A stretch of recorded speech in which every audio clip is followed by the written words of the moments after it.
চলুন ঘটনা শুরু করা যাক।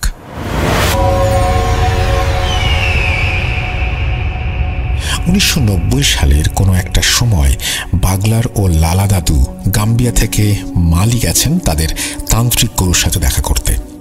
লালা দাদু হচ্ছে বাগলার দাদুর একজন ঘনিষ্ঠ বন্ধু। তিনি বাগলার দাদুর মতো একজন কবিরাজ, আর এই তান্ত্রিক গুরু হচ্ছেন ওনাদের গুরু। 1975 সালে মালি থেকে এক তান্ত্রিক এসেছিলেন বাগলার দাদুর এলাকায় একজনের চিকিৎসা করতে। সেই মালি থেকে গাম্বিয়া এত দূর থেকে তাকে আনা হয়েছিল কারণ বিষয়টা অনেক জটিল ছিল, যা অন্যান্য সাধারণ কবিরাজের পক্ষে সমাধান করা সম্ভব ছিল না। ওই তান্ত্রিক মূলত একজন মহিলার উপরে কালো জাদু কাটানোর জন্য এত দূর থেকে এসেছিলেন। তারপর এই গুরুর সাথে বাগলার দাদু ও বাগলার দাদুর বন্ধু লালা, তাদের দুজনের কথা হয়। ওনারা ওই তান্ত্রিক গুরুকে বেশ আপ্যায়ন করেন। তারপর তার কাছ থেকে কঠিন কঠিন জাদুবিদ্যা শেখার আগ্রহ প্রকাশ করলে এক পর্যায়ে মালির সেই তান্ত্রিক গুরু রাজি হন। তারপর থেকে বাগলার দাদু ও লালা দাদু অনেক কিছু শেখেন। বিগত 15 বছরে অনেকবার বাগলার দাদু গেছেন সেই তান্ত্রিক গুরুর সাথে দেখা করতে এবং তার কাছ থেকে অনেক অনেক কঠিন কঠিন জাদুবিদ্যা শিখেছেন। অনেক কঠিন সমস্যার সমাধানও নিয়ে এসেছেন।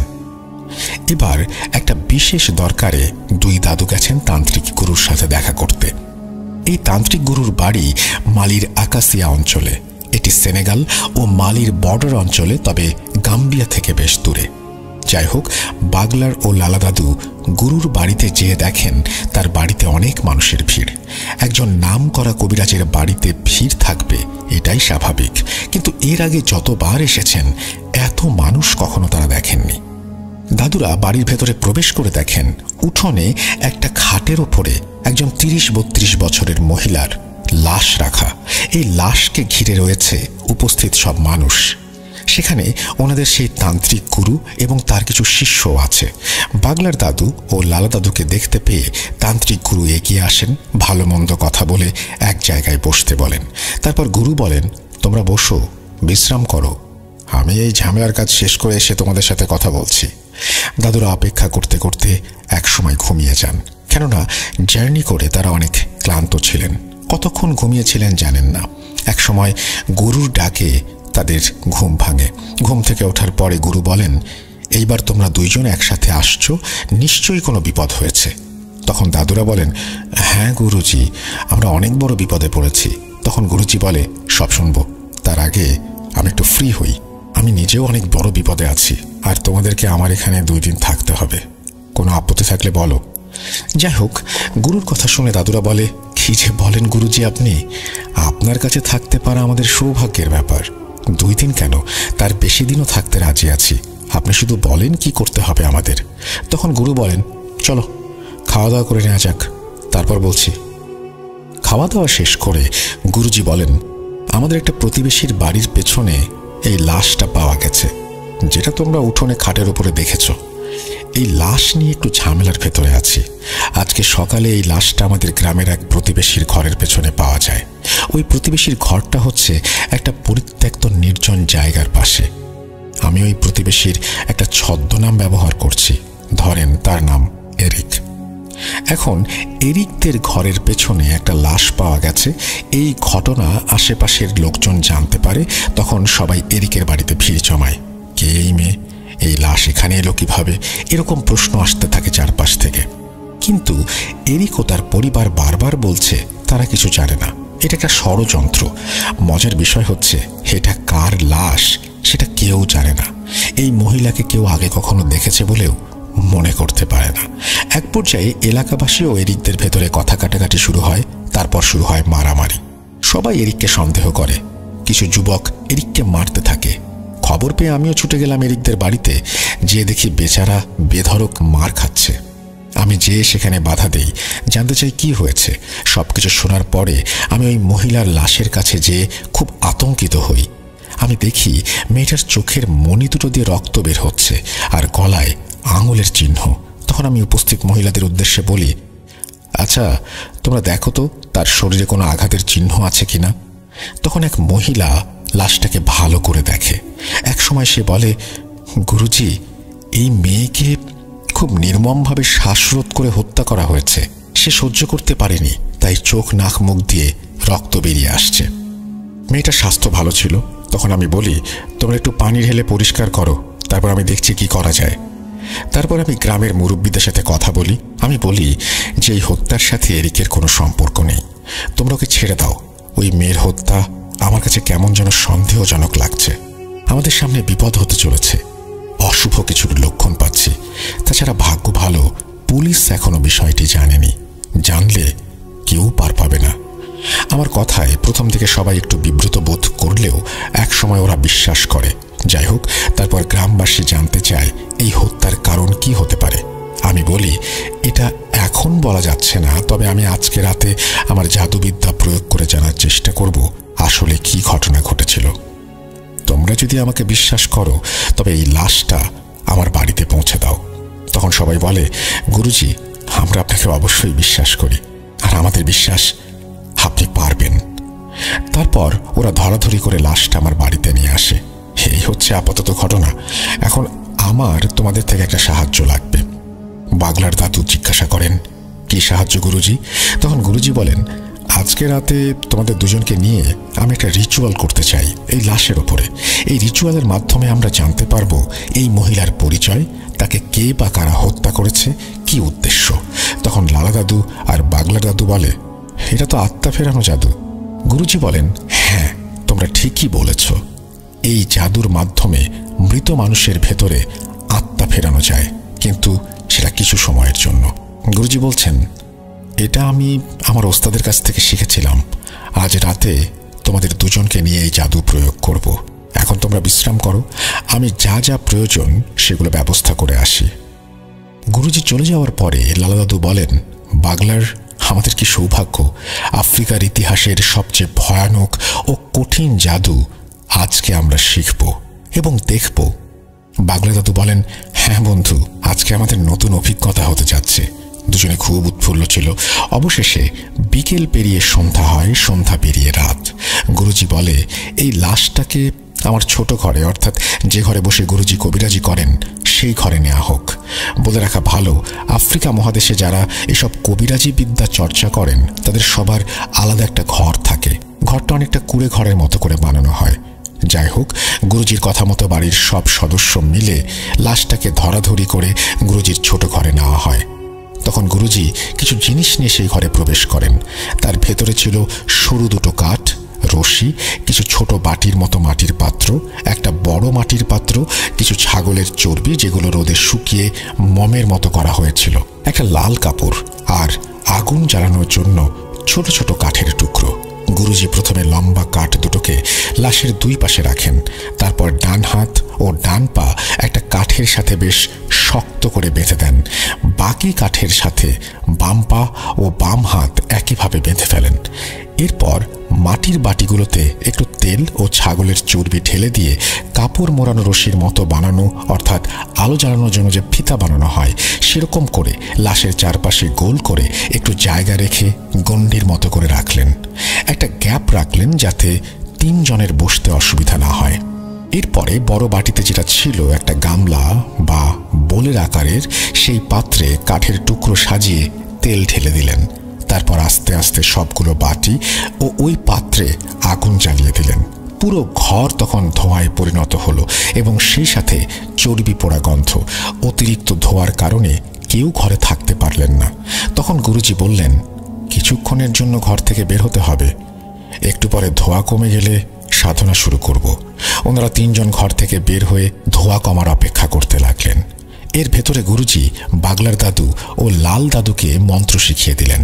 কিছুক্ষণ পরে ধোঁয়া কমে গেলে আবার সেই ঘরে তারা প্রবেশ করলেন। এবার গুরুজি লাশের পশ্চিম পাশে বসে পড়লেন, পূর্ব দিকে মুখ করে। লাশ আর গুরুজির মাঝখানে ফাঁকা জায়গায় আগুনের বড় পাত্রটা রাখলেন গুরুজি। তারপর বাগলার দাদুকে বললেন, বাগলার, তুমি লাশের পাশে মাথার কাছে বসে পড়ো আর কাঠ দুটোকে শক্ত করে ধরে রাখবে। লালা, তুমি লাশের পায়ের কাছে বসো, কাঠ দুটোকে শক্ত করে ধরে রেখো। প্রচণ্ড শক্তি প্রয়োগ করতে হবে তোমাদের। এই লাশের শরীরে যখন আত্মা ফিরে আসবে তখন সেটা বল প্রয়োগ করে এখান থেকে ছুটে পালাবার চেষ্টা করবে। আমি তন্ত্র বলে ওকে ধরে রাখবো, তবে যদি কোনোভাবে এখান থেকে ছুটে যেতে সক্ষম হয় তবে আমরা কেউ বাঁচব না। গুরুজির কথা শুনে দাদুরা একটু ভয় পেলেও গুরুজির উপরে বিশ্বাস রেখে তারা তাদের জায়গায় বসে পড়ে। তখন গুরুজি বলে, তোমাদের যে মন্ত্র শিখিয়ে দিয়েছি সেটা জোরে জোরে পড়তে থাকো, আর লাশে আত্মা না আসা পর্যন্ত পড়েই যাবে। দাদুরা মন্ত্র পড়তে শুরু করে, ওদিকে গুরুজিও মন্ত্র পড়তে থাকেন। বেশ কিছুক্ষণ পরে হঠাৎ করে ওই ঘরের মধ্যে ভূমিকম্প শুরু হয়। মনে হচ্ছে এক্ষুনি ঘরের সবকিছু ভেঙে মাথার উপরে পড়বে। বাগলার দাদু ও লালা দাদু বেশ ভয় পেয়ে যান। তারা দুজনে অভিজ্ঞ ও বড় কবিরাজ হওয়ার পরেও তাদেরও সাহস এবং ধৈর্য যেন কমে যাচ্ছিল। গুরুজির ওপরে বিশ্বাস রেখে তারা ধীরে ধীরে স্বাভাবিক হন আর চোখ বন্ধ করে মন্ত্র পড়তে থাকেন। হঠাৎ দাদুরা লক্ষ্য করেন লাশের শরীর নড়ে উঠল। লাশ নড়ে ওঠার সাথে সাথে বাগলার দাদু ও লালা দাদু দুজনে কাঠ দুটোকে দুপাশ থেকে শক্ত করে রাখেন। নড়াচড়া ক্রমেই তীব্র থেকে তীব্রতর হচ্ছে। বাগলার দাদু ও লালা দাদু শরীরের সর্বশক্তি দিয়ে কাঠ দুটোকে ধরে রেখেছেন। এমন সময় গুরুজি আগুনের পাত্রটা নিয়ে উঠে দাঁড়ালেন আর উচ্চ স্বরে মন্ত্র পড়তে পড়তে লাশের চারপাশে ঘুরতে থাকলেন। একটা জিনিস খেয়াল করেন, একটা জ্বলন্ত আগুনের পাত্র যেটা দীর্ঘ সময় জ্বলছে সেটা ধরার সাথে সাথে হাত পুড়ে যাবার কথা, কিন্তু মন্ত্র বলে কিছু হয়নি গুরুজির। তা না হলে উনি সেটা কিভাবে ধরেছেন? এটাই হচ্ছে কালো জাদু। গুরুজি আগুনের পাত্রটা নিয়ে ঘুরতে থাকেন আর মন্ত্র পড়তে থাকেন। এদিকে লাশ ছটফট করতে থাকে এবং চারপাশটা মনে হচ্ছে এখনই লণ্ডভণ্ড হয়ে যাবে। এভাবে চলতে থাকে অনেক সময়, কিন্তু গুরুজি, লালা দাদু ও বাগলার দাদু মন্ত্র পড়া বন্ধ করেননি। তারা উচ্চ স্বরে মন্ত্র পড়তে থাকেন। মন্ত্র পড়ার এক পর্যায়ে লাশটার ছটফটানি থেমে যায় এবং লাশটা কথা বলে ওঠে। যখন লাশটা কথা বলে ওঠে তখন গুরুজি দাঁড়িয়ে যান আর তার মন্ত্র পড়া বন্ধ করে দেন। লাশটা বলে ওঠে, কি রে কবিরাজ, আমাকে কেন ডেকেছিস? এটা শোনার পরে গুরুজি বলেন, তোমার পরিচয় দাও। তখন এই লাশের ভেতরে থাকা আত্মা বলে ওঠে, আমি তোর কথা শুনতে বাধ্য না। চুকসের দাদুর বর্ণনা অনুযায়ী ওটা ওই লাশের আত্মা ছিল। আমরা মুসলিম, আমরা বিশ্বাস করি মৃত মানুষের আত্মা কখনো ফিরে আসে না। হতে পারে সেটা তার কারিন জিন অথবা কোনো পিশাচ বা অন্য কিছু। যাই হোক, প্রথমে ওই আত্মাটি কথা বলতে রাজি হচ্ছিল না। তারপর বিভিন্নভাবে তাকে বিভিন্ন কায়দায় রাজি করানো হয় এবং এক পর্যায়ে গুরুজি সক্ষম হন। গুরুজি একটা ওয়াদা করার পরেই লাশটি কথা বলে ওঠে। গুরুজি কি ওয়াদা করেছিলেন সেই বিষয়ে একটু পরে আসছি। ওই মহিলার আত্মা বলে, আমার নাম নায়রা, ছদ্মনাম। আমার বাড়ি বামাকো অর্থাৎ মালির রাজধানী। আমি খ্রিস্টান। আমার বিয়ে হয়েছে মাত্র 3 বছর। আমার বাবা মা কেউ জীবিত নেই। আমার ভাই বোন সবার বিয়ে হয়ে গেছে। তারা সবাই আলাদা আলাদা পরিবার নিয়ে থাকে। আমার স্বামী ফ্রেডি, ছদ্মনাম, ছোটখাটো একটা ব্যবসা করে। বেশ সুখে আমাদের দিন কাটত। সেই সুখ আর সইল না। ফ্রেডি অন্য এক নারীর সাথে সম্পর্ক গড়ে তোলে আর আমাকে অবহেলা অবজ্ঞা করতে শুরু করে। এক পর্যায়ে আমি আমার স্বামীর নামে আমার ভাই বোন ও তার পরিবারের কাছে নালিশ করি। বিষয়টা আমার স্বামী অস্বীকার করে। তারপর তার এমন মিথ্যাচার আমি মেনে নিতে পারি না। আমাদের বাড়িতে আমাদের ভেতরে তুমুল ঝগড়া হয় এবং এক পর্যায়ে আমি তাকে ডিভোর্স দেওয়ার সিদ্ধান্ত নেই আর তাকে জানিয়ে দেই আমি আদালতে দাঁড়াবো তার বিরুদ্ধে। এটা শোনার পরে সে কিছুটা স্বাভাবিক হয়। তারপর তার পরিবার ও আমার পরিবার সবার কাছে সে প্রতিজ্ঞা করে সবকিছু ঠিক হয়ে যাবে। এরপর বেশ কিছুদিন আমার স্বামী আমার সাথে খুব ভালো ব্যবহার করে। তার এমন পরিবর্তন দেখে আমি বেশ খুশি হই। এর প্রায় 1 মাস পরে আমার স্বামী ফ্রেডি আমাকে বলে, তোমাকে নিয়ে অনেক দিন কোথাও ঘুরতে যাওয়া হয় না, চলো কোথাও ঘুরে আসি। আমি খুশি হই। তখন সে বলে আমাদের এই অঞ্চলে যাওয়া উচিত। তারপর সে এই জায়গার কথা বলে। আমিও রাজি হয়ে গেলাম। তারপরে আমার স্বামী আমাকে এই গ্রামে নিয়ে আসে। যেদিন ফ্রেডি আমাকে হত্যা করে সেদিন সন্ধ্যায় ফ্রেডি বলে, তোমাকে একটা জিনিস দেখাবো, চলো যাওয়া যাক। আমিও সরল মনে তার কথায় রাজি হয়ে গেলাম। ফ্রেডি আমাকে হত্যা করার আগে কৌশলে ঘুমের ঔষধ খাওয়ায়। আমার প্রচুর ঘুম পাচ্ছিল। সেটা তাকে বললে সে হোটেলে নেয়ার কথা বলে। কৌশলে এখানে নিয়ে এসে আমাকে গলা টিপে হত্যা করে। তারপর আমার লাশ এখানে ফেলে পালিয়ে যায় আর এভাবে আমার মৃত্যু হয়। মহিলার আত্মার কাছ থেকে তার হত্যাকাণ্ডের ঘটনা শুনে উপস্থিত আমরা সবাই মর্মাহত হই এবং ফ্রেডির ওপরে আমাদের প্রচুর রাগ হয়। নীরবতা ভেঙে গুরুজি নায়রার আত্মাকে বলে, এখন তুমি বলো আমি তোমার জন্য কি করতে পারি। তখন নায়রার আত্মা বলে, আমার এই নির্মম হত্যার বিচার চাই, আর আমার লাশটা আমার ভাই বোনদের কাছে পাঠিয়ে দিলে আমার আত্মা শান্তি পাবে। গুরুজি একটু চিন্তা ভাবনা করে বলে, তোমার স্বামীকে ঈশ্বর অবশ্যই সাজা দেবেন, আমি তার উপরে মরণ বাণ মারব। তার মতো পাপীর বেঁচে থাকার কোনো অধিকার নেই। কিন্তু তোমার লাশ নিয়ে এখন যদি তোমার বাড়িতে যাই তাহলে আমরা বিপদে পড়ে যাব। আইনি ঝামেলা হবে অনেক, যেহেতু তোমার স্বামী তোমাকে হত্যা করেছে তার কোনো সাক্ষী নেই, আর সেটা প্রমাণ করার জন্য আইনি প্রক্রিয়ার ভেতর দিয়ে যেতে হবে। অনেক ঝামেলা হবে, আমাদের গ্রামে নিরীহ মানুষগুলো বিপদে পড়বে, অনেক ভোগান্তি হবে সবার। তার চেয়ে আমরা সবাই মিলে তোমাকে এখানে তোমার ধর্ম অনুযায়ী দাফন করি। আমি তোমাকে কথা দিচ্ছি, ফ্রেডির ওপরে আমি ভয়ঙ্কর কালো জাদু করব, ওকে ভয়ানক মৃত্যু দেব। নায়রার আত্মা প্রথমে রাজি না হলেও অনেক বোঝানোর পরে অবশেষে রাজি হয়। তখন গুরুজি ফ্রেডির ও নায়রার নাম, ঠিকানা, বাবা মায়ের নাম সবকিছু নায়রার আত্মার কাছ থেকে জেনে নেয়। এরপরে গুরুজি নায়রার আত্মাকে নায়রার শরীর থেকে মুক্ত করে দেন। পরের দিন গুরুজি গ্রামের কিছু মুরব্বীকে ডেকে সবকিছু খুলে বললেন। সবাই সবকিছু শুনে বলে, গুরুজি আপনি যেটা ভালো মনে করেন সেটা করেন, আমাদের সবার মতামত আছে। তারপর নায়রাকে স্থানীয় একটি খ্রিস্টান কবরে দাফন করা হয়। দাফন শেষে বাগলার দাদু ও লালা দাদুকে উদ্দেশ্য করে গুরুজি বলেন, চলো ফ্রেডির ব্যবস্থা করা যাক। বাগলার দাদু জিজ্ঞাসা করে, গুরুজি আপনি কি করতে চান, মানে কোন ধরনের কালো জাদু করতে চান ফ্রেডির ওপরে? তখন গুরুজি বলে, আমি ওর ওপরে এমন কালো জাদু করব ও শুধু মৃত্যু কামনা করবে, কিন্তু কমপক্ষে 20 দিনের আগে ওর মৃত্যু হবে না। বাগলার দাদু আবার জিজ্ঞাসা করে, এটা কি জাদু? তখন গুরুজি বলেন, আমি ওর উপরে এমন মরণ বাণ মারব তাতে ওর প্রচণ্ড মাথা ব্যথা হবে, সেই সাথে চোখও ব্যথা হবে। মাথা ব্যথা, চোখ ব্যথায় ও কিছু খেতে পারবে না, ঘুমোতে পারবে না, দুনিয়ার কোনো ডাক্তার কবিরাজ ওকে ভালো করতে পারবে না। আমি সেই ব্যবস্থা করব। এভাবে ছটফট করতে করতে একদিন ও মারা যাবে, এটা হবে ওর শাস্তি। তারপর গুরুজি ফ্রেডির ওপরে বাণ মারেন। বাণ কিভাবে মারা হয়েছে সেটা চুকস জানতে পারেনি, আর এই ঘটনার মূল বিষয়ও সেটি নয়। এখন ঘটনার মূল পার্ট শুরু করব। এটা বর্ণনা করার আগে একটু বলে রাখি, এমন ঘটনা আমি অন্তত কখনো শুনিনি। এটা আমার জীবনের সম্পূর্ণ ভিন্ন একটা অভিজ্ঞতা, যেমনটা আমি শুনেছি বা জেনেছি। যাই হোক, সব ঝামেলা শেষ করে গুরুজি বাগলার দাদু ও লালা দাদুর উদ্দেশ্যে বলে, তোমরা তো দেখলে কত বড় বিপদের ভেতরে ছিলাম, আর সেই জন্য তোমাদের কাছ থেকে ভালো করে জানতে পারছিলাম না তোমাদের আসার উদ্দেশ্য কি। এখন বলো কি সমস্যা? তখন বাগলার দাদু বলেন, গুরুজি আমাদের গ্রাম পাহারা দেওয়ার জন্য আমরা যে জানবেটু ব্যবহার করি, বেশ কিছুদিন ধরে সেই জানবেটুগুলো খুঁজে পাচ্ছি না। ওই জানবেটুর ভেতরে থাকা জিনগুলোকে অনেক ডেকেও হাজির করতে পারছি না। আমি আর লালা অনেক চেষ্টা করেছি জানবেটুর পাহারার জিনগুলোকে হাজির করতে, কিন্তু ব্যর্থ হয়েছি। আর আমাদের যে সকল বার্তাবাহক বা মুকবির জিন আছে ওদের কাছে জিজ্ঞাসা করেছে জানবেটুর সম্পর্কে, কিন্তু ওরা কোনো খবর দিতে পারেনি। ওরা শুধু এতটুকু বলেছে এই অঞ্চলে শয়তানের ছায়া দেখতে পাচ্ছি, এর বেশি কিছু আর বলতে পারেনি। আপনি নিশ্চয়ই জানেন জানবেটু আসলে কি। জানবেটু হচ্ছে এক ধরনের কাঠের পুতুল, যেটার ভেতরে জিন বন্দি করে আফ্রিকান কবিরাজরা গ্রাম পাহারা দেওয়ার ব্যবস্থা করে, বিশেষ করে আফ্রিকার উপকূলীয় অঞ্চলগুলিতে। যাই হোক, গুরুজি জিজ্ঞাসা করে, তোমাদের জানবেটুগুলো নিখোঁজ কতদিন থেকে? তখন দাদুরা বলে, তা প্রায় 10 দিন হবে। আমাদের অন্যান্য জিনেরা যখন বলল এই গ্রামের শয়তানের ছায়া দেখতে পাচ্ছি, তখন আমরা খুব চিন্তায় পড়ে যাই।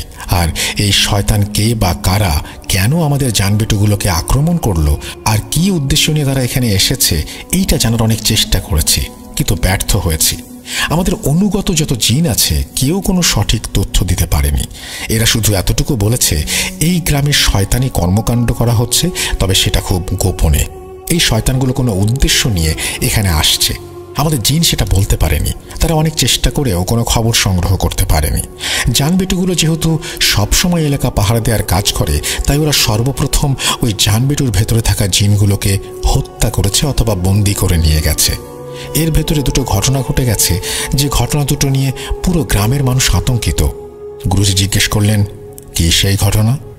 বাগলা দাদু বললেন, জান বেটুগুলো নিখোঁজ হবার 2 দিন পরে আমাদের গ্রামের একটা ছেলে জিয়ান কাজ শেষ করে নদীর পাড় দিয়ে বাড়ি ফিরছিল। এক জায়গায় এসে জিয়ান দেখতে পায় একটু দূরে দুটো অবয়ব দাঁড়িয়ে আছে। এটা দেখে জিয়ান খুব অবাক হয়। জিয়ান আস্তে আস্তে এগোতে থাকে। একটু কাছে আসার পরে জিয়ান বুঝতে পারে ওই অবয়ব দুটো আসলে দুটো মানুষ। তারা কালো কাপড় পরা আর নদীর ভেতরে ঠিক হাঁটু পানিতে দাঁড়িয়ে আছে। আবছা আলোয় জিয়ান লক্ষ্য করে লোক দুটোর হাত দুটোয় দুটো পাত্র দেখা যাচ্ছে। তারা পাত্র দুটো ধরে ওখানে দাঁড়িয়ে আছে। জিয়ান মনে মনে ভাবে, এই লোক দুটো কে, আর তারা এই হাঁটু পানির মধ্যে দাঁড়িয়ে কি করছে? চোর না তো আবার? জিয়ান বুদ্ধি করে নদীর পাড়ে থাকা একটা গাছের আড়ালে লুকিয়ে পড়ে আর উঁকি মেরে দেখতে থাকে আসল ঘটনা কি ঘটেছে। জিয়ান দেখে লোক দুটো অজানা ভাষায় কিছু পড়ল, তারপর পাত্রের ভেতরে থাকা তরল কোনো একটা জিনিস নদীর পানিতে ঢেলে দিল। জিয়ান বুঝতে পারে এরা কোনো সাধারণ মানুষ না, এরা নিশ্চয়ই কোনো কবিরাজ বা তান্ত্রিক।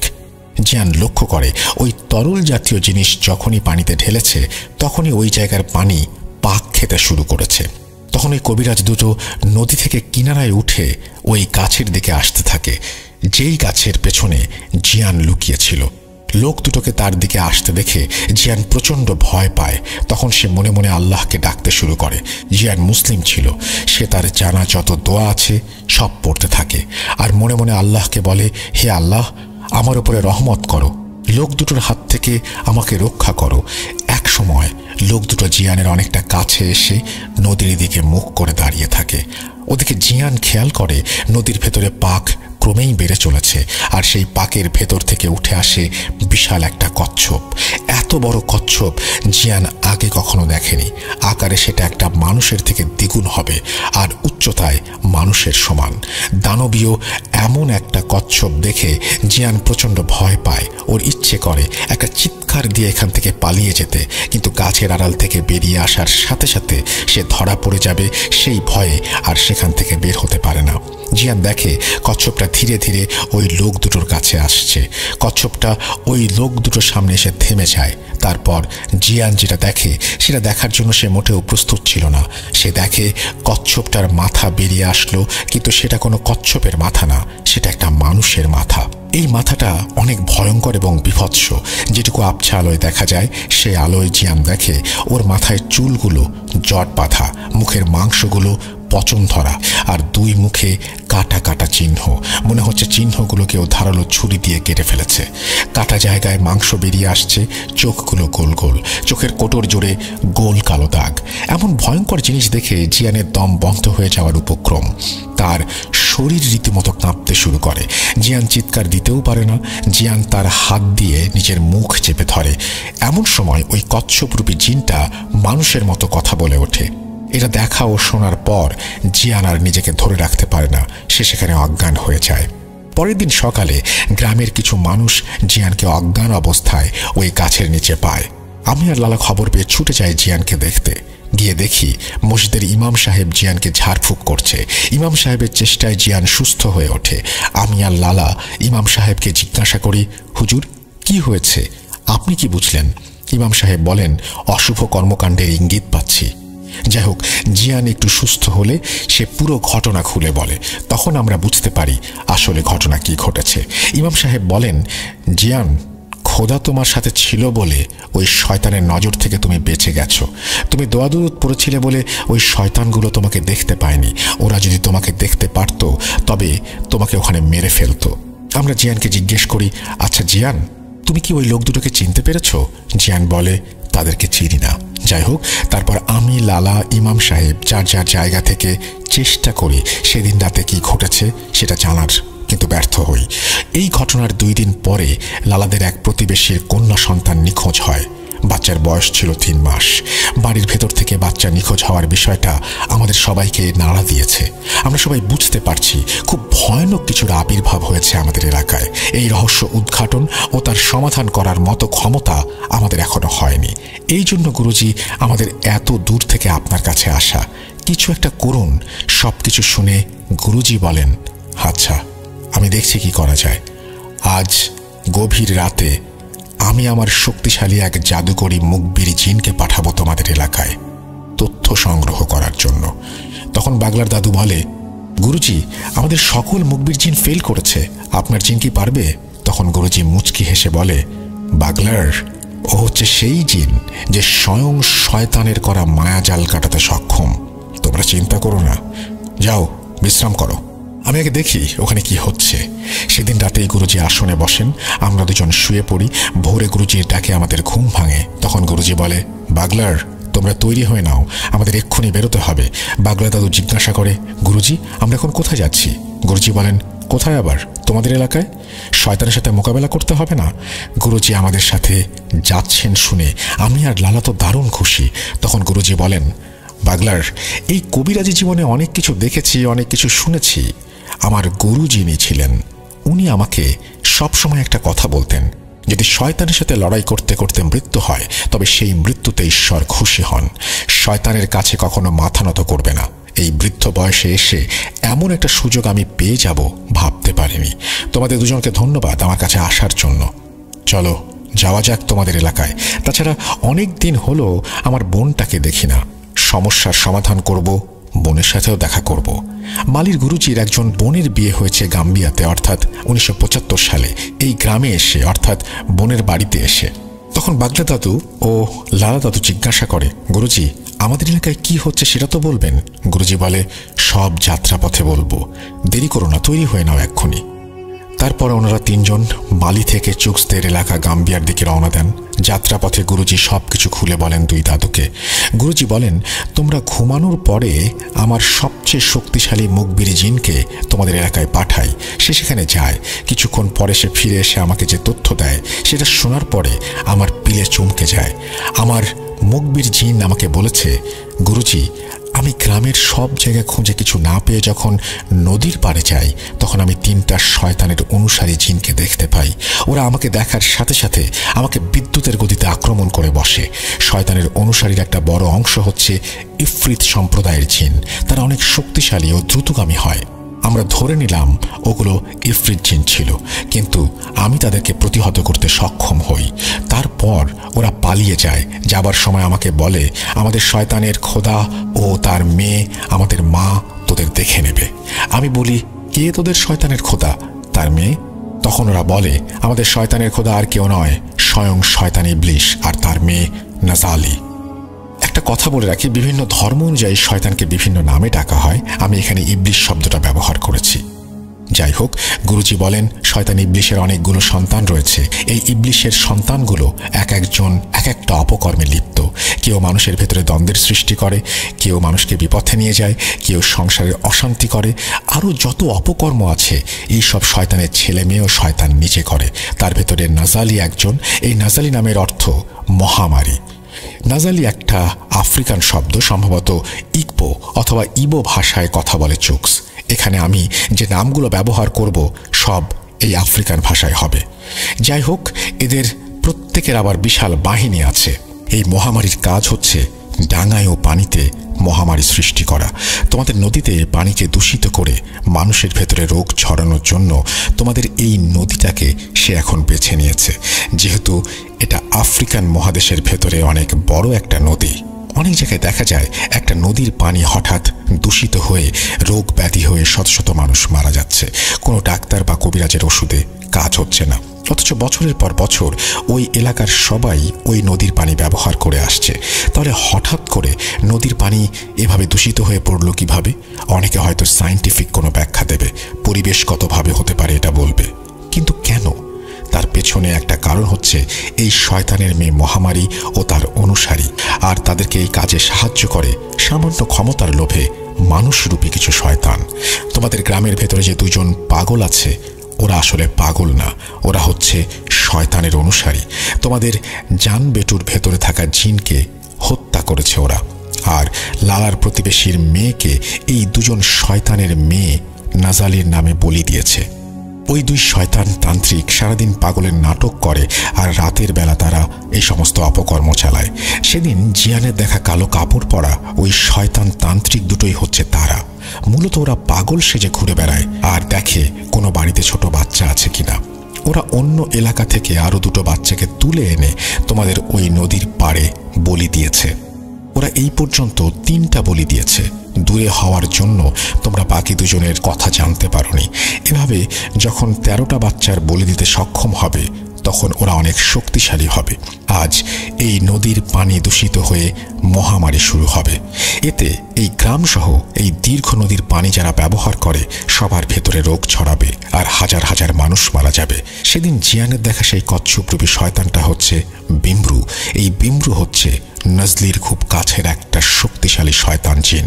নজলি বিমরুকে নদী দূষণের দায়িত্ব দিয়েছে আর নজলির গোলাম এই বিমরু এই কাজ করে। এদিকে ক্ষমতার লোভে বিমরুর হয়ে এই দুজন তান্ত্রিক শয়তানি কর্মকাণ্ডে সাহায্য করছে।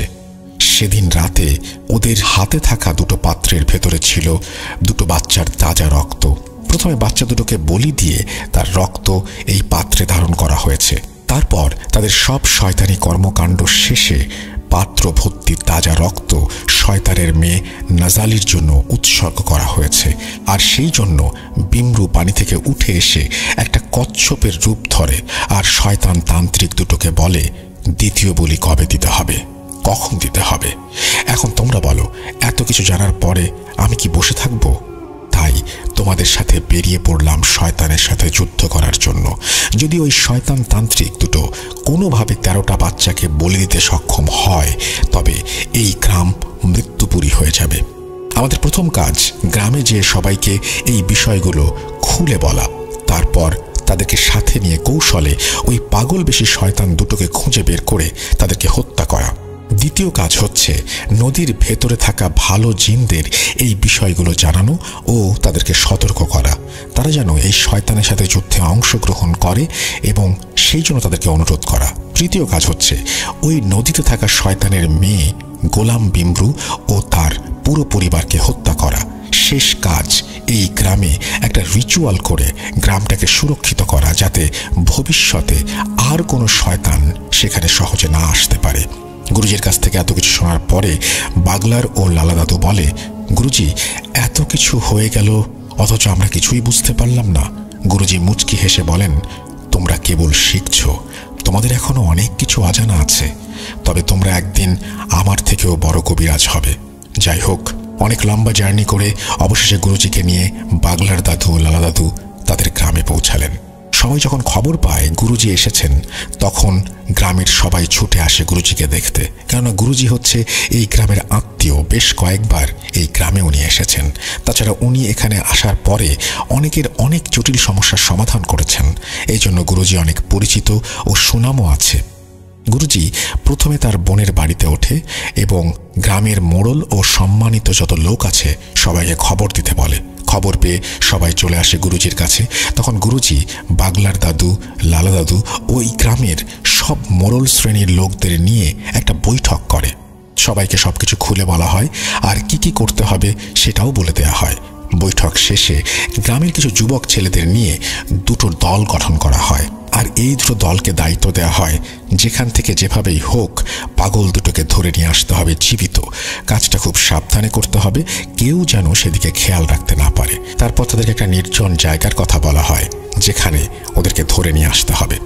মুরব্বীর কথা মতো দল দুটি বেরিয়ে পড়ে আর কিছুক্ষণ পরে তারা সেই 2 পাগলকে ধরে গ্রামের সেই ফাঁকা জায়গায় নিয়ে আসে। তারপর তাদের কাছ থেকে কিছু জিনিসপত্র পাওয়া যায়। এই জিনিসগুলো মূলত তন্ত্র সাধনার সময় কাজে লাগে। তবে তাদের কাছে একটা বই পাওয়া যায়। উপস্থিত সবাই বইটা দেখে ধরে নেন এটা একটা জাদুবিদ্যার বই, কারণ বইয়ের ভেতরে অদ্ভুত সব শয়তানি ছবি আর ভিন্ন ভাষায় লেখা বইটি। ওরা কোনো কথা বলে না। গুরুজি যখন এই বইটি হাতে নিয়েছেন এক নজর দেখেই সেটা তিনি ছুঁড়ে ফেলে দেন। গুরুজি বলেন, আমার হাত অপবিত্র হয়ে গেল, এটা কিসের বই তোমরা জানো? উপস্থিত সবাই বলে না। তখন গুরুজি বলে, এটা হচ্ছে কোডেক্স গিগাস, অর্থাৎ শয়তানের বাইবেল। আরে এরা তো মানুষ নয়, এরা শয়তানের ধর্ম গ্রহণ করেছে। ওরা যে কত নিষ্পাপ বাচ্চাকে শয়তানের নামে বলি দিয়েছে সেটা সৃষ্টিকর্তা ভালো জানেন। সময় নষ্ট না করে ওদেরকে জিন্দা আগুনে পুড়িয়ে মেরে ফেলো। গুরুজির কথা মতো ওদের শরীরে পেট্রোল ঢেলে আগুন জ্বালিয়ে দেয়া হয়। ওরা মরার আগে শুধু একটা কথা বলে, আমাদের শয়তানের খোদা তোমাদের শাস্তি দেবে। ওই দুজনের কাছ থেকে অনেক কিছু জিজ্ঞাসা করা হয়েছিল মরার আগে, যেমন তোমরা কতদিন ধরে এই শয়তানি কর্মকাণ্ডে লিপ্ত, কোথা থেকে এসেছো ইত্যাদি ইত্যাদি। কিন্তু ওরা নাকি কোনো কথার উত্তর দেয়নি। যাই হোক, শয়তান দুটোকে আগুনে জ্বালিয়ে দেওয়া হয়, সেই সাথে ওই শয়তানি কিতাবও আগুনে পুড়িয়ে ফেলা হয়। গুরুজি বলেন ওদের হাড় ও ছাই থাকবে সব একটা গর্তে, এবং সেই গর্ত মাটিতে ভরাট করে দেবে। তারপর গুরুজি বলে, বাগলার ও লালা, আজ রাতে তোমরা আমার সাথে ওই নদীর পাড়ে যাবে যেখানে জিয়ান ওই কচ্ছপটা দেখেছিল। আর নদীর পাড়ে যাবার আগে একটা কাজ করতে হবে, 7টা গাভীর দুধ দহন করতে হবে, একটা পাত্রে করে নিয়ে আসতে হবে সেটাকে, আর শক্ত করে 2টো লাঠির ব্যবস্থা করতে হবে। গুরুজির কথা মতো 7টা গরুর দুধ এক পাত্রে সংগ্রহ করা হয় আর শক্ত 2টো লাঠি। তারপর পাত্রটি গুরুজির হাতে দেয়া হয়। গুরুজি বলেন, এবার চলো নদীর পাড়ে যাওয়া যাক। বাগলার দাদু ও লালা দাদুকে সাথে নিয়ে গুরুজি নদীর সেই জায়গায় যান যেখানে সেই শয়তানটিকে দেখা গিয়েছিল। তারপর গুরুজি বলেন, তোমাদের হাতের লাঠি 2টো আমাকে দাও। লাঠি 2টো নিয়ে গুরুজি মন্ত্র পড়ে তাতে ফু দেন। তারপর গুরুজি বলেন, আমি এখন নদীর ভেতরে যাব, আর আমি যাওয়ার পরে তোমরা 2জন লাঠি হাতে করে দাঁড়িয়ে থাকবে। এখানে কেউ আসার চেষ্টা করবে, কিন্তু যখনই দেখবে তোমাদের হাতে এই মন্ত্র পড়া লাঠি, তখন কেউ আর এখানে আসতে পারবে না। আমি পানি নিচে যাওয়ার পরে কিছু শয়তান পানির ভেতর থেকে ওপরে আসার চেষ্টা করবে, কিন্তু উঠতে পারবে না। আমি পানির ভেতরে শয়তানদের দেখে নেব, আর ওপরের শয়তানদের তোমরা দেখে রাখো। তোমরা যদি বুঝতে পারো কেউ তোমাদের কাছে এসেছে, তখন সৃষ্টিকর্তার নাম নেবে এবং জোরে করে তাকে আঘাত করবে। তারপর দেখবে শয়তান কেমন লেজ গুটিয়ে পালায়। গুরুজির কথা শুনে বাগলার ও লালা দাদু বলে, গুরুজি, আপনি কোনো চিন্তা করবেন না, আমরা আছি এখানে, আপনার কোনো চিন্তা নেই, আপনি যান। তারপর গুরুজি নদীর পানিতে নেমে পড়েন, মানে একদম কিনারায় যেখান থেকে পানি শুরু। তারপর মন্ত্র পড়ে ওই দুধের পাত্রে ফুঁ দিতে থাকেন।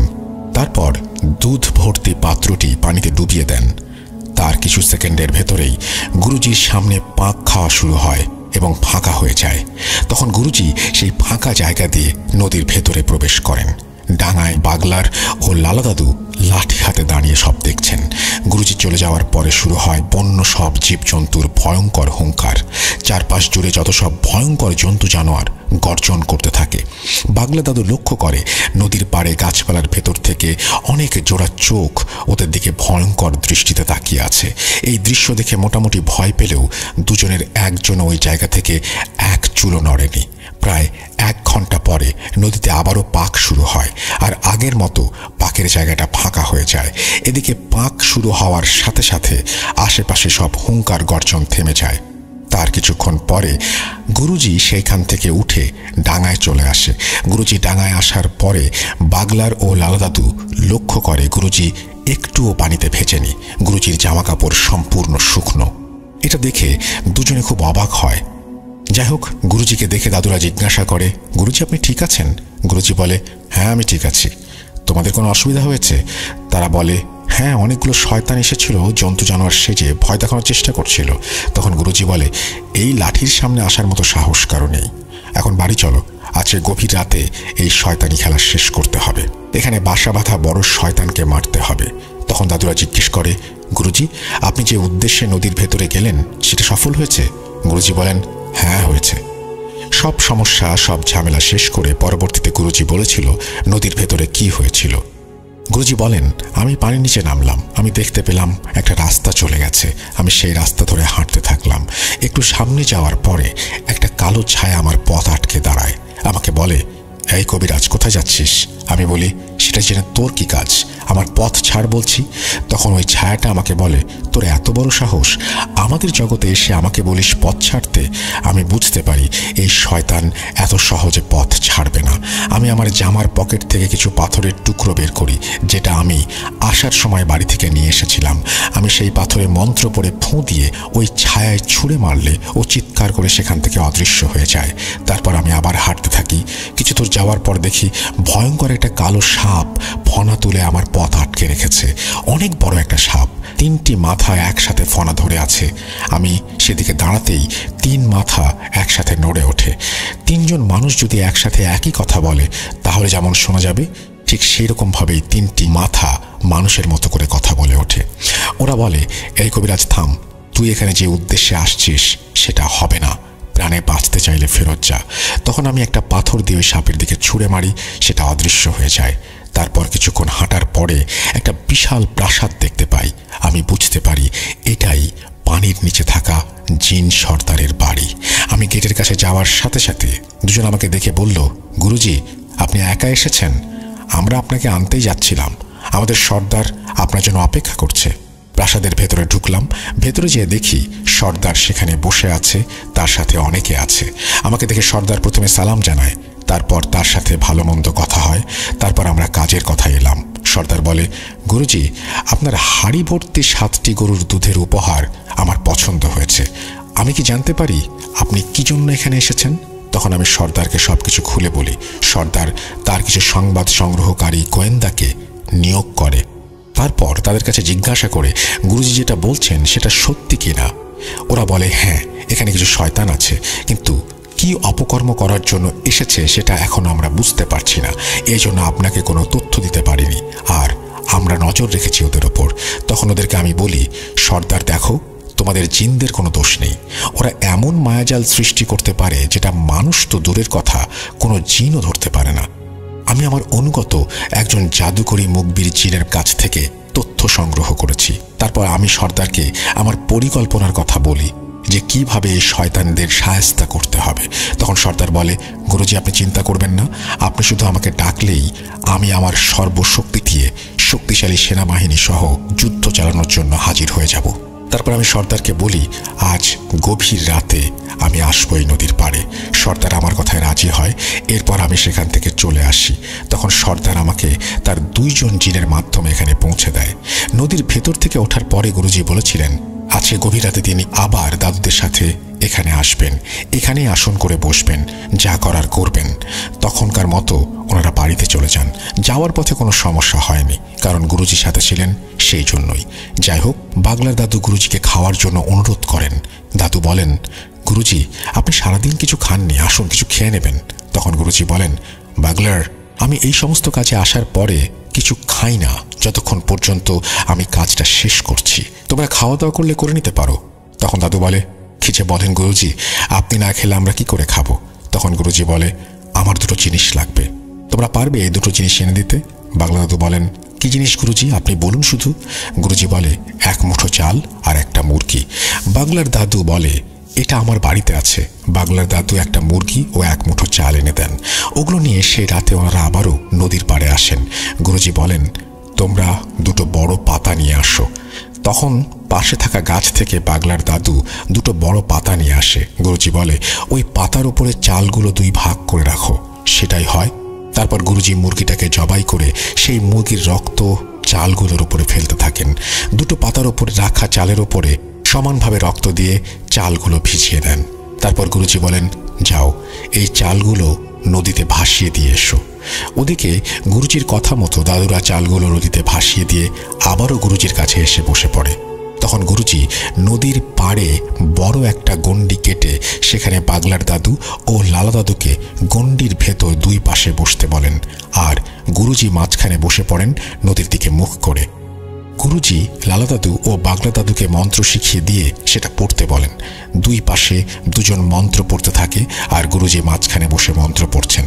তারপর তিনি তার পকেট থেকে 3টা পাথর বের করে সেগুলো এক এক করে নদীর দিকে ছুঁড়ে মারেন। পাথর 3টা ছুঁড়ে মারার সাথে সাথে নদীতে আগের মতো পাক খাওয়া শুরু হয়, আর একটু পরে সেই পাকের ভেতর থেকে উঠে আসে জিয়ানের দেখা সেই কচ্ছপ। বাগলা দাদু বলেছিলেন এই কচ্ছপ নাকি বিশাল এক দানবের মতো। তারপর ধীরে ধীরে ওনাদের 3 জনের দিকে আসতে থাকে সেটি। কচ্ছপটি ওনাদের 3 জনের সামনে এসে থেমে যায়, আর তার মাথার জায়গা থেকে 2টো মানুষের মাথা বেরিয়ে আসে। সেই মাথা দেখতে ভয়ঙ্কর, বিভৎস। তার মাথার চুলগুলো জট বাঁধা, মুখের মাংসে পচন ধরা এবং বিভিন্ন জায়গায় ক্ষত চিহ্ন। মনে হচ্ছে চিহ্নগুলো কেউ ধারালো ছুরি দিয়ে কেটে দিয়েছে। চোখের কোটরে কালো দাগ। এটাই সেই বিমরু। বিমরু বলে, কিরে কবিরাজ, আমাকে কেন ডেকেছিস? কবিরাজ বলে, তোরা যে উদ্দেশ্যে এখানে এসেছিস সেটা করা যাবে না, এখান থেকে চলে যা। তখন বিমরু বলে, তোর এত বড় সাহস, তুই আমাকে হুকুম করিস? তুই জানিস না আমি কে? তখন গুরুজি বলে, হ্যাঁ আমি জানি তুই একটা শয়তান, আর আমি ঈশ্বরের সেবক। তোর মনে কোনো দয়া মায়া নেই। আমি দয়ালু, আমি চাইলে তোকে শাস্তি দিতে পারতাম। তোর কথায় নিষ্পাপ 3টা শিশুকে বলি দিতে হয়েছে।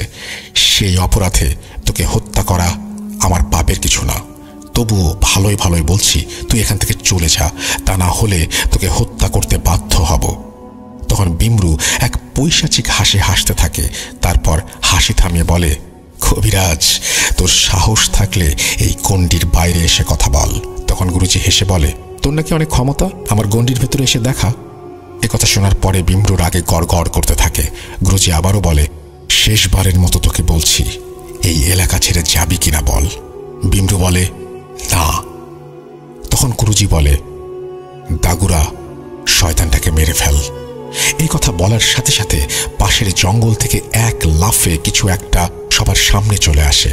বাগলার দাদু দেখে বিশাল একটা সিংহ, যার অর্ধেক মানুষের মতো, অন্ধকারে সেটা হাতির থেকেও বড়, হাত পা সব আছে, শরীর আছে মাথা সিংহের মতো।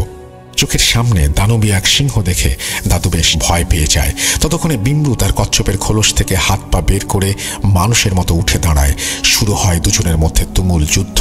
এবার গুরুজি ওপরের দিকে চেয়ে মন্ত্র পড়তে থাকে, আর ওর দিকে যুদ্ধ চলছে। এমন সময় আমরা দেখি নদীর পানিতে উথাল পাথাল অবস্থা, মনে হচ্ছে ভেতরে ঝড় বয়ে যাচ্ছে। নদী ও নদীর দুই পারের জায়গায় একটা নারকীয় অবস্থা সৃষ্টি হয়। দাগুরা এবং বিমরুর লড়াই তখনও চলছে। দাদু বলছে, ভয়ে আমাদের দম যাবার অবস্থা। এতদিনে আমরা কবিরাজি জীবনে এমন ভয়ঙ্কর যুদ্ধ দেখিনি। আমরা দুজন ভয়ে জড়সড় হয়ে গণ্ডির ভেতরে বসে থাকলাম, চোখ বুজে, আর ঈশ্বরকে ডাকতে থাকলাম। দুজনের ভেতরে সমানে যুদ্ধ চলছে। হঠাৎ কোথা থেকে একই রকমের আরও একটা সিংহ হাজির হয় আর ঝাঁপিয়ে পড়ে বিমরুর ওপরে। এবার ওরা দুজনে বিমরুকে ভালো মতো ধরে ফেলে। তারপর ওরা প্রথমে বিমরুর শরীর থেকে মাথা আলাদা করে, এরপর পুরো শরীর টেনে ছিঁড়ে টুকরো টুকরো করে ফেলে। বিমরু শেষ। তারপর ওই সিংহ দুটো এক লাফে নদীর ভেতরে চলে যায়। ওরা নদীর ভিতরে যাওয়ার সাথে সাথে নদীর পানি আরো ভয়ঙ্করভাবে অশান্ত হয়ে পড়ে। এদিকে গুরুজি মন্ত্র পড়ে যাচ্ছে। যুদ্ধ চলে প্রায় ঘন্টার মতো। তারপর সব স্বাভাবিক। এদিকে গুরুজি বেহুশ হয়ে মাটিতে পড়ে যায়। গুরুজি মাটিতে পড়ে যাওয়ার পরে আমরা বেশ আতঙ্কিত হয়ে গুরুজিকে ধরে ফেলি।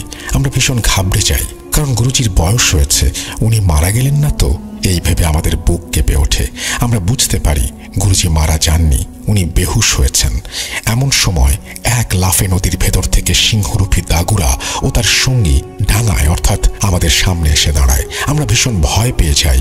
এরকম দানবীয় জিন এত কাছে। আমরা লক্ষ্য করি ওদের দুজনের হাতে অনেকগুলো মরা গুই সাপ। তখন ওদের ভেতর থেকে একজন বলে, সব শয়তানগুলোকে হত্যা করা হয়েছে, এখন গুরুজিকে নিয়ে তোমরা বাড়ি চলে যাও। ভোরের আলো ফোটার সাথে সাথে গুরুজির জ্ঞান ফিরে আসবে, ভয়ের কিছু নেই। এই বলে ওরা ওখান থেকে অদৃশ্য হয়ে যায়।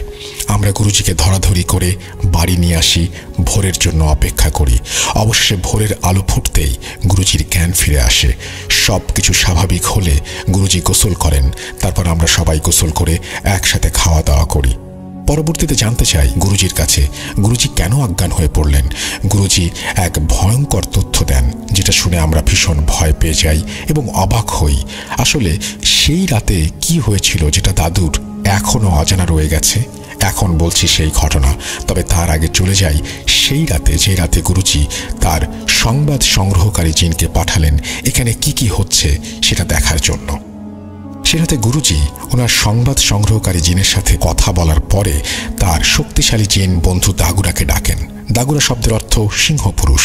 এই দাগুরা জিনদের ভেতরে যত জাতের জিন আছে তার ভেতরে সবচেয়ে শক্তিশালী। শুধু তাই নয়, দাগুরা হচ্ছে জিনদের সর্দারদের সর্দার, অর্থাৎ জিনদের ভেতরে অনেক জাতি আছে আর প্রত্যেক জাতি ও গোত্রের একজন সর্দার থাকে, আর এই সব সর্দারদের সর্দার হচ্ছে দাগুরা। দাগুরা এত শক্তিশালী যে সে একা লক্ষ লক্ষ জিনের সাথে লড়াই করতে পারে। তার রয়েছে বিশাল এক জিন সেনাবাহিনী, আর এই দাগুরা জিন খুবই ধার্মিক ও ন্যায়পরায়ণ। সে নিজেকে সবসময় অন্যায় থেকে দূরে রাখার চেষ্টা করে, আর অন্যায়ের বিরুদ্ধে প্রতিবাদ করাই তার কাজ। সে কয়েক হাজার বার শয়তানের সাথে যুদ্ধ করেছে। প্রশ্ন উঠতে পারে, শয়তান তো অমর, শয়তানের মৃত্যু নেই, তবে একজন জিন হয়ে শয়তানের সাথে কিভাবে যুদ্ধ করে? হ্যাঁ, শয়তানের মৃত্যু নেই, তবে শয়তান কখনো সরাসরি মানে প্র্যাকটিক্যালি কোনো কিছু করতে পারে না। এই যেমন মানুষ বলি দেয়া, হত্যা করা, মহামারী ছড়ানো ইত্যাদি ইত্যাদি। শয়তান যেটা করতে পারে সে পরামর্শ দিতে পারে এবং মানুষ এবং জিনকে ধোঁকা দিতে পারে। শয়তান এই ধরনের কর্মকাণ্ডগুলো পরিচালনা করে মাত্র, সেগুলো মানুষের দ্বারাই কার্যকরী হয়। এই বিমরু হচ্ছে অনেক শক্তিশালী, ধূর্ত, চালাক ও নিষ্ঠুর শ্রেণীর ইফরিত জিন। সে প্রায় 2000 বছর ধরে শয়তানের সান্নিধ্যে থেকে বিভিন্ন সময়ে বিভিন্ন অপকর্মে লিপ্ত ছিল। সে সমুদ্রের তলদেশ থেকে তার শয়তানি আখড়া গেড়ে বসে, আর বহুদিন ধরে এই সমুদ্র পথে চলার সময় অনেক জাহাজ সে ডুবিয়ে দিয়েছে আর জাহাজে থাকা নাবিকদের হত্যা করেছে। এভাবে সে হাজার হাজার মানুষের প্রাণ নিয়েছে। আপনারা হয়তো দ্য ডেভিল সির নাম শুনেছেন। এই যে ডেভিল সি, যেখানে রহস্যজনকভাবে জাহাজ হারিয়ে যায়, পানিতে ডুবে যায়, আরও অনেক কিছু আছে যেগুলো বর্ণনা করে ঘটনাকে আর বড় করতে চাই না। তবে এই বিমরু চরিত্র ও পূর্বের কার্যকলাপের সাথে ডেভিল সির কোনো যোগসূত্র থাকতে পারে। যাই হোক, এই নদীতে আসার আগে শয়তানের মেয়ে নাজালির সাথে তার সাক্ষাৎ হয়। নাজালি তার কাজে সন্তুষ্ট হয়ে তাকে একটা দায়িত্ব দেয়। তখন নাজালি বিমরুকে বলে, যাও, মানুষের ভেতরে মহামারী ছড়িয়ে দাও, হাজার হাজার নিষ্পাপ লোকের প্রাণ নিয়ে নাও। মূলত নাজালি তাকে এখানে পাঠিয়েছে মহামারী ছড়ানোর জন্য। একবার সেই কাজে সফলতা অর্জন করতে পারলে রোগ ব্যাধিতে আক্রান্ত হয়ে হাজার হাজার মানুষের জীবন চলে যাবে। এতে শয়তানের মেয়ে খুশি হয়ে আরও তাকে শক্তিশালী করে দেবে। এই পুরো ব্যাপারগুলো যখন আমি জানতে পারি, তখন আমি এই জিন বন্ধু দাগুরাকে স্মরণ করি, কারণ আমি জানি নির্দিষ্ট প্রক্রিয়া ছাড়া এই জিন কারো ডাকে সাড়া দেয় না। যাই হোক, সেটাতে আমার ডাকে সাড়া দিয়ে দাগুরা হাজির হয়। তারপর আমি তাকে সবকিছু খুলে বলি। শুনে দাগুরা প্রচণ্ড রেগে যায় আর বলে, আগামীকাল সেখানে যাও, আমি সব সময় তোমার সাথে থাকব আর সময় মতো আমি তাকে হত্যা করব। তারপর দাগুরা আমাকে সবকিছু বুঝিয়ে দেয় কিভাবে কি করতে হবে। এই সবকিছুর প্ল্যান মাস্টার দাগুরা নিজে। একজনকে সহজে হত্যা করা যায় না, তাকে ভালো হওয়ার সুযোগ দিতে হয়, তার পাপের প্রায়শ্চিত্ত করার সুযোগ দিতে হয়। সেই জন্য দাগুরা আমাকে বলেছিল, তুমি প্রথমে তাকে বলবে সেখান থেকে চলে যেতে। আমি জানি সে যেতে চাইবে না, তারপরও তুমি সেটা বলবে। সে যখন অস্বীকার করবে তখন শুধু আমাকে ডাক দেবে। আমি প্রস্তুত থাকব বিমরুর সাথে যুদ্ধ করার জন্য। তারপরের ঘটনা তোমরা সবাই দেখেছ, অনেক কিছুই দেখেছ, আবার অনেক কিছু দেখতে পারোনি। বাগলা দাদু জিজ্ঞেস করলো, গুরুজি, আমরা কি দেখিনি? তখন গুরুজি বলে, আমরা যখন মুরগির জবাই করে রক্তের সাথে চাল মিশিয়ে নদীতে ভাসিয়ে দিলাম, এটা ছিল রিচুয়ালের একটা অংশ। মূলত সেখান থেকেই শুরু হয় যুদ্ধের প্রস্তুতি। ওদিকে পানির সর্দার বুঝতে পারে সময় এসে গেছে যুদ্ধের। সে তার সেনাবাহিনী নিয়ে প্রস্তুত হচ্ছিল। যখন বিমরু আমাদের সামনে আসে, ঠিক তখন দাগুরা তার সেনাবাহিনী নিয়ে আকাশে লুকিয়েছিল। দাগুরা তার সেনাপতিকে দায়িত্ব দিয়ে নিজে জমিনে নেমে আসে বিমরুর সাথে লড়াই করার জন্য। তোমরা কি জানো, যুদ্ধ শুধু ডাঙা এবং পানিতে হয়নি, যুদ্ধ আকাশেও হয়েছে। বিমরুর বিপদ বুঝতে পেরে হাজার হাজার শয়তানের অনুসারীরা এসেছিল বিমরুকে বাঁচানোর জন্য এবং তার হয়ে যুদ্ধ করার জন্য। কিন্তু ততক্ষণে আমি মন্ত্র বলে একটা বলয় সৃষ্টি করি। সেই বলয় ভেদ করে ওই শয়তানগুলো নিচে আসতে পারেনি। আমি এমন কঠিন ও লম্বা লম্বা মন্ত্র পাঠ করেছি, যা পাঠ করতে আমার নিঃশ্বাস বন্ধ হয়ে যাচ্ছিল। শয়তানগুলো ওপর থেকে আমার উপরে প্রভাব বিস্তার করার চেষ্টা করছিল। আর যদি একবার আমি ভুল করতাম আর আমার এই বলয় ভেঙে যেত, তবে আমরা সবাই মারা যেতাম। ওই শয়তানগুলো নিচে নেমে আসতে সক্ষম হতো আমার মন্ত্র বলে, এবং দাগুরার সেনাপতি ও তার সৈন্যবাহিনীর আক্রমণের ওপরে শয়তান জিনগুলো ওখানেই মারা যায়। আমি চেয়ে চেয়ে দেখেছি আর মন্ত্র পড়েছি। দাগুরার সেনাপতি যখন দেখে দাগুরা একা পেরে উঠছে না বিমরুর সাথে, তখন সে তার সৈন্যদের ওখানে দায়িত্ব দিয়ে দাগুরার কাছে চলে আসে। আর এই দুজনের শক্তির কাছে বিমরু পরাজিত হয়। বিমরুকে হত্যা করার পরে দাগুরা এবং তার সেনাপতি চলে যায় নদীর ভেতরে বাকি শয়তানগুলোকে হত্যা করার জন্য। তারপর আমি অজ্ঞান হয়ে যাই। অবশ্য ততক্ষণে সব শয়তানগুলোকে হত্যা করা হয়ে গেছে। তবে দুঃখের বিষয় এটা, এই যুদ্ধে পানির নিচে থাকা বেশ কিছু ভালো জিন ও দাগুরার কিছু সৈন্য নিহত হয়েছে। আর এভাবেই একটা ভয়ঙ্কর শয়তানি বাহিনীকে দাগুরা এবং পানির নিচের সর্দার পরাস্ত করে এবং তাদের সবাইকে মেরে ফেলতে সক্ষম হয় দাগুরা এবং সেনাবাহিনীর হাতে। তোমরা যে গুই সাপগুলো দেখেছো, ওগুলো সব মৃত শয়তানের অনুসারী। তো এটাই ছিল মূল ঘটনা, যার অনেক কিছু তোমরা জানো না। গুরুজির কাছে সবকিছু শোনার পরে দাদুরা বেশ অবাক হন এবং গুরুজির অনেক প্রশংসা করতে থাকেন। আর দাদুরা দুঃখ প্রকাশ করেন সেই সমস্ত জিনদের জন্য যাদের রক্ষা করা সম্ভব হয়নি। এরপর গুরুজি এই গ্রামটা পুরোপুরি বন্ধ করে দেন। সেবার গুরুজি 4-5 দিন ছিলেন তার বোনের বাড়ি। আপ্যায়নের কোনো কমতি ছিল না তার। গ্রামের প্রত্যেকটা মানুষ গুরুজির কাছে কৃতজ্ঞ। গুরুজির এই 4-5 দিনে বাগলার দাদুরা অনেক কিছু শেখেন গুরুজির কাছ থেকে। এরপরেও বেশ কয়েকবার বাগলার দাদু গেছেন গুরুজির বাড়ি। তবে এটাই ছিল গুরুজির শেষবারের মতো আসা মালি থেকে গাম্বিয়া। গুরুজি এখন আর জীবিত নেই, তবে গাম্বিয়ার প্রবীণদের কাছে গুরুজি এখনো এক মহানায়ক। ওনার মতো কবিরাজ আফ্রিকা মহাদেশে খুব কম ছিল। এই ঘটনাটি অর্থাৎ ঘটনার দ্বিতীয় পর্ব, এটি এখনও যারা প্রবীণ তাদের মুখে মুখে শোনা যায়। এখনও সন্ধ্যা হলে অনেক প্রবীণরা তার নাতি নাতনিদের নিয়ে বসে যান গুরুজির গল্প করতে। উনি মরেও এখনও জীবিত। আমি চুকসের কাছে গুরুজির নাম জিজ্ঞাসা করেছিলাম, সে নাম বলতে পারেনি। চুকসের কাছ থেকে বেশ কিছু ঘটনা শুনেছি, কিন্তু সেগুলো আমাদের বাংলাদেশের প্রেক্ষাপটে গ্রহণযোগ্য নয়। ঘটনার ভেতরে এমন কিছু বিষয় রয়েছে যেগুলো নিয়ে প্রচুর সমালোচনা হতে পারে। এই ঘটনাগুলো সংগ্রহ করতে আমার বেশ বেগ পেতে হয়েছে। সে অনেক এলোমেলোভাবে ঘটনা উপস্থাপন করেছিল, তাকে বারবার প্রশ্ন করতে হয়েছিল। যেমন জিন বলতে ওরা বোঝে demon, devil, black devil, spirit ইত্যাদি ইত্যাদি, কিন্তু আমরা মুসলিমরা জিন শব্দটা ব্যবহার করেছি বোঝার সুবিধার্থে।